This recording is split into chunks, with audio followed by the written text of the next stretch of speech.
Good morning students. Last videos में आपने पढ़ा कि हुदहुद को कलगी कैसे मिली। पहले क्या हुआ, उसने सुलेमान नामक बादशाह से प्रार्थना करके पहले सुलेमान नामक बादशाह की मदद की। किस में मदद की? छाया करने में मदद की। तो उसने उन्हें क्या दिया? खुश होकर प्रसन्न होकर क्या दे दिया? सोने की कलगी दी। फिर सोने की कलगी मिली तो फिर लोगों ने क्या किया? उसे मारकर वह सोना इकट्ठा करना शुरू कर दिया। फिर इससे हुदहुद का मुखिया परेशान हो गया। फिर क्या हुआ, उसने फिर से बादशाह के पास जाकर उनसे प्रार्थना की कि उसे एक सुंदर सा ताज दे दिया जाए। फिर बादशाह ने उन्हें ताज दे दिया। फिर क्या हुआ, बहुत सुंदर लगने लगा। अब आप देखेंगे कि आपने पढ़ा कि हुदहुद कितनी सुंदर चिड़िया है। अब आप आगे पढ़ेंगे।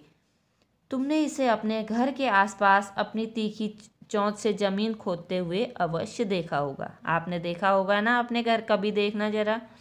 बोलते समय यह 3 बार बोलती है। कैसा बोलती है? हुप हुप हुप या कुछ कहता है, इसलिए इसे अंग्रेजी में हुप्पू कहा जाता है। इस पक्षी को, हुदहुद को अंग्रेजी में क्या कहते हैं? हुप्पू।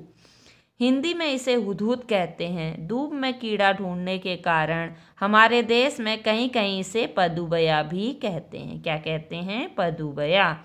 और सुंदर कलगी की वजह से कुछ देशों में लोग इसे शाह सुलेमान कहकर पुकारते हैं। क्या कहकर पुकारते हैं? कई देशों में इसे शाह सुलेमान। मादा हुदहुद 3 से 10 तक अंडे देती है। कितने अंडे देती है? 3 से 10 तक।